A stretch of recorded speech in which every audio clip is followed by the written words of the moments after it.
सावन मास के शुक्ल पक्ष की पंचमी तिथि को नाग पंचमी का पर्व मनाया जाता है, जो कि हम आज मना रहे हैं। इस दिन सांप को दूध से अभिषेक करने से सभी संकटों का निवारण होता है। साथ ही घर परिवार में सुख समृद्धि बनी रहती है। नाग देवता भगवान शिव के गले की शोभा बढ़ाते हैं। ऐसे में उनकी पूजा करने से संपूर्ण फल की प्राप्ति होती है। इस व्रत को करने से सभी प्रकार के भय का नाश होता है और कई साल बाद कुछ खास संयोग इसमें बन रहे हैं, जिसमें अभिजीत मुहूर्त के साथ अमृत काल, रवि योग, शिववास योग, सिद्ध योग, बल और बालव करण योग के साथ हस्त नक्षत्र में रहेंगे। कुछ खास कार्य करने से शुभ फलों की प्राप्ति की जा सकती है। आइए जानते हैं।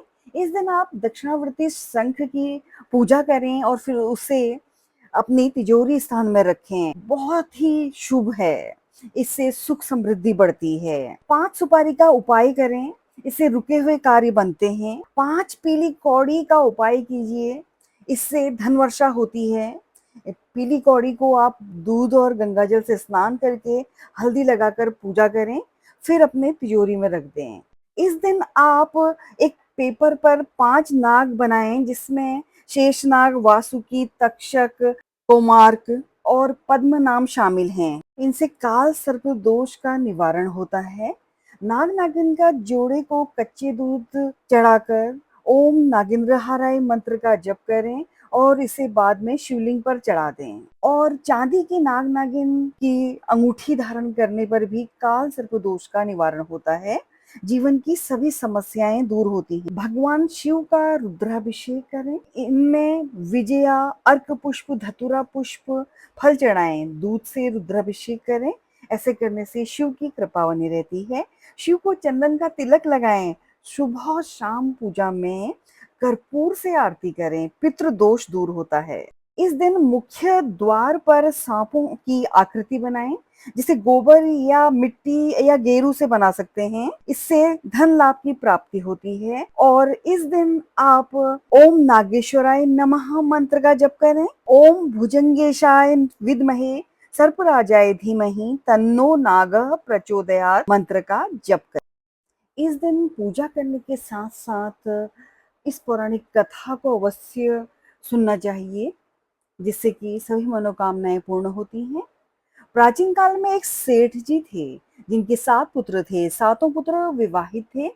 इन्हीं सातों में से सबसे छोटे पुत्र की पत्नी काफी चरित्रवान और उत्तम आचरण वाली थी।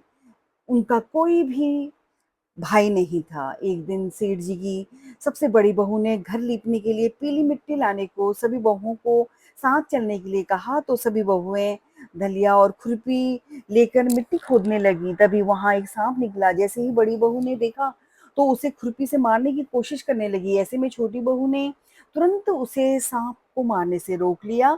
ऐसे में बड़ी बहू ने सांप को नहीं मारा। ऐसे में सांप उस स्थान से हटकर एक ओर जाकर अलग बैठ गया। फिर छोटी बहू ने सांप से कहा, मैं अभी लौट कर आती हूँ, तुम यहाँ से कहीं मत जाना। यह कहकर वह सबके साथ मिट्टी लेकर घर चली गई। लेकिन घर में कामकाज के कारण सांप को किया वाला वादा भूल गई।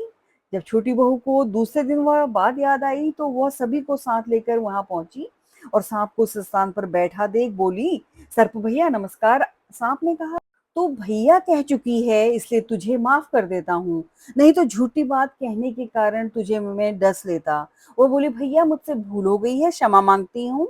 सांप बोला, अच्छा तू आज से मेरी बहन हुई और मैं तेरा भाई, तुझे जो मांगना हो मांग ले। वह बोली, भैया मेरा कोई भाई नहीं है, अच्छा हुआ जो तुम मेरे भाई बन गए।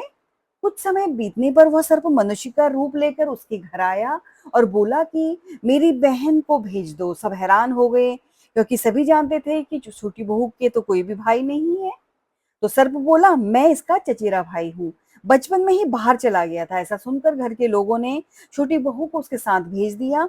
उसके मार्ग में बताया कि मैं वही सर्प हूँ, इसलिए तू डरना नहीं, और जहां चलने में कठिनाई हो वहां मेरी पूंछ पकड़ लेना। छोटी बहू उसके कहे अनुसार उसके घर पहुंच गई। वहां के धन ऐश्वर्य को देखकर चकित हो गई। एक दिन सर्प की माता ने उससे कहा, मैं एक काम से बाहर जा रही हूँ तो अपने भाई को ठंडा दूध पिला देना। लेकिन छोटी बहू को ये बात ध्यान में नहीं रही, उसने गलती से सांप को गर्म दूध पिला दिया, जिससे उसका मुंह बुरी तरह जल गया। यह देखकर सर्प की माता बहुत क्रोधित हुई, परंतु सर्प के समझाने पर शांत हो गई।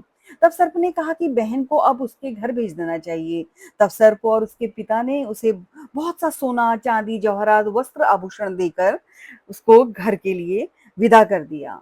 इतना ढेर सारा धन देखकर उसकी बड़ी बहू ने ईर्ष्या से कहा कि तेरा भाई तो बड़ा धनवान है, तुझे तो उससे और भी धन लाना चाहिए। सर्प ने यह वचन सुना तो सब वस्तुएं सोने की लाकर दे दी। यह देखकर बड़ी बहू ने कहा, इन्हें झाड़ने की झाड़ू भी सोने की होनी चाहिए। तब सर्प ने झाड़ू भी सोने की लाकर दे दी। सर्प ने छोटी बहू को हीरा मणियों का एक अद्भुत हार दिया था। उसकी प्रशंसा उस देश की रानी ने भी सुनी और वह राजा से बोली कि सेठ की छोटी बहू का हार यहाँ मेरे पास होना चाहिए।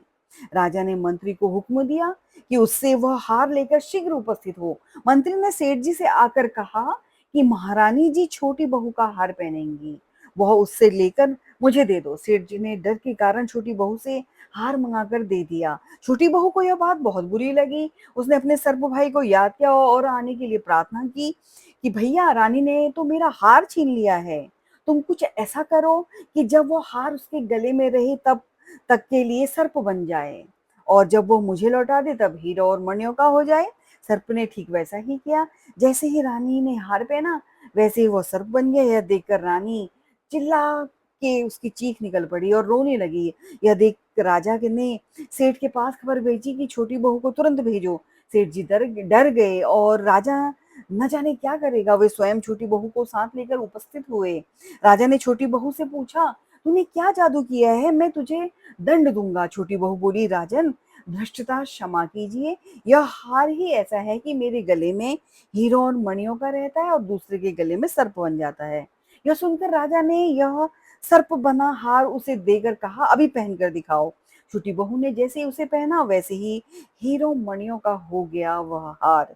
यह देखकर राजा को विश्वास हो गया और उसने प्रसन्न होकर उसे ढेर सारी मुद्राएं पुरस्कार में दी और छोटी बहू खुशी खुशी घर लौट आई।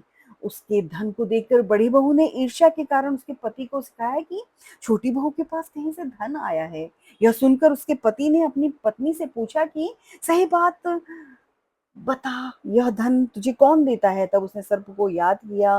बहन को मुश्किल में फंसता देख उसी समय सर्प वहां प्रकट हुआ और कहने लगा, जो मेरी बहन के आचरण पर संदेह करेगा तो मैं उसे डस लूंगा। यह सुनकर छोटी बहू का पति प्रसन्न हुआ और उसने सर्प देवता का सत्कार किया। ऐसी मान्यता है कि उसी दिन से नाग पंचमी का त्योहार मनाया जाने लगा और स्त्रियां सर्प को भाई मानकर इसकी पूजा करने लगी।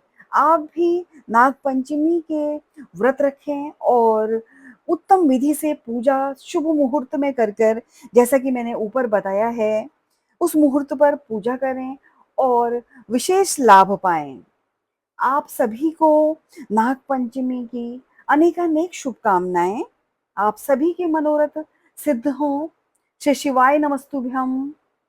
धन्यवाद।